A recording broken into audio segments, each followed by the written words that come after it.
die! Whew! Man, you are so sneaky. This is like the 4th time you snuck up on me, and I was in superhero mode practicing my karate. Whew.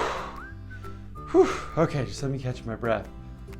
But you're not sure who I am? It's me, Mr. G. Oh, sorry, I was wearing my mask. I forget sometimes. Well, I like to really be in the zone when I'm practicing for superhero stuff. So I like to get my mask on and everything. I actually made this myself. Pretty impressive, right? Just a piece of fabric folded over with some holes for eyes. It kind of looked like a Ninja Turtle. If you don't know what Ninja Turtles are, then Google it, or maybe ask your parents or an uncle or an aunt, a cool uncle or aunt. So anyways, welcome to another episode of Storytime with me, Mr. G, where I'm gonna read the stories and you're gonna come along for the adventures. Now, today we are reading a book about, you guessed it, superheroes. It's called Superhero Superzero. And this is another one written by one of our favorite authors, William Mendoza, and illustrated by Visoale. So if you have the book, go ahead and grab it and you can read along, or you can read the subtitles, or you can listen to my voice and I will take you on this adventure. But either way, we're going. Was it a dream? Seems so cloudy. Where do I begin? One day you're chasing airplanes, and the next you're plain old 10. At one, I was crawling faster than our dog could even run, grabbing cookies from the counter but unseen by anyone. 2 years old was crazy. That's when I learned to make things float. Nothing big, only small things, but at 3 I moved a boat.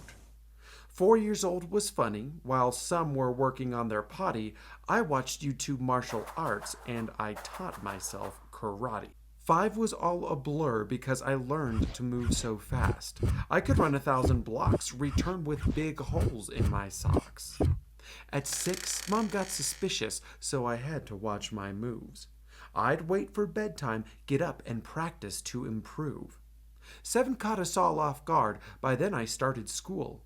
I made 1,000-gallon ice block just by touching the gym pool. 8 years old, I got stronger. I felt like I could save the world, but I spent my time rescuing cats out of trees for little girls. 9, and I was ready to let my family know the truth. But before I spoke, Mom said she knew. She must be a super sleuth. Now 10 years old, it's oh so different. I don't even feel the same. Yesterday I was so super, but today something has changed. This morning I leaped out of bed, tripped on my pants, and bumped my head. Got up and ran, banged my toe. Why did it hurt? I don't know. Tried to use my mind to pick up the mess inside my room. Closed my eyes to concentrate, but when I peeked, nothing had moved. And super strength? Forget it.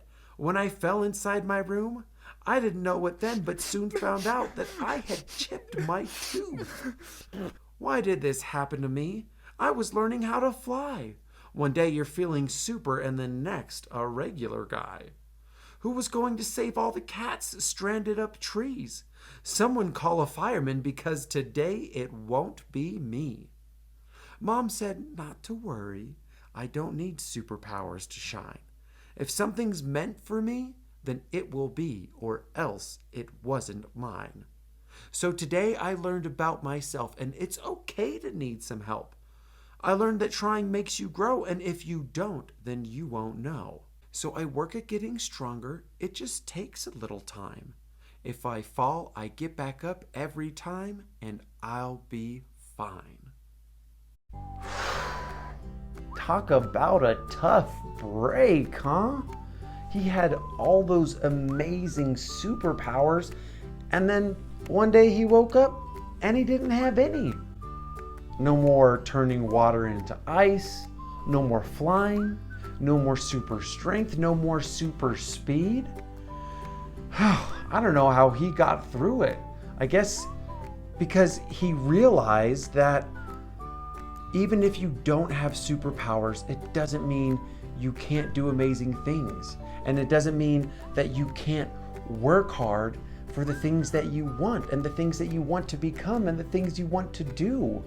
And I think that's really the superpower right there, is understanding that if we just keep trying, that we can one day get to that place we want to be. And sometimes on our path in life, we start going down this road thinking that maybe I want to be a fireman, and you start going through all this training and doing all this stuff, and then you realize, hey, I actually want to be a doctor. Or maybe you drive the big truck and the big fire truck, and you realize, hey, I want to be a truck driver. And that's what's so cool about life, is things change and we can change our mind, and we have the ability to adapt. And adapting is probably the greatest superpower of all. It's a tough one, but the best superpowers are the toughest, in Mr. G's opinion. And I also want to say we heard a word in there, and it was sleuth. S-L-E-U-T-H. And that's just not a word you hear every day. What do you think it means? He was referencing the word when his mom said that she already knew that he was a superhero, that he already had superpowers. So that means she was probably doing some detective work, And that's what sleuth means. It means figuring stuff out, doing some detective work to solve a problem. Pretty cool, huh? Sleuth. What a cool word. Well, thank you so much for joining me on this episode of Storytime with Mr. G. If you liked the video, go ahead and give it a thumbs up. Go ahead and subscribe. Mr. G's words aren't coming out right today.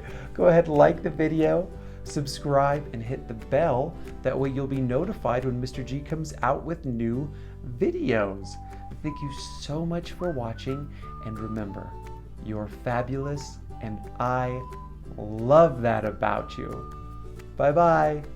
Peace out.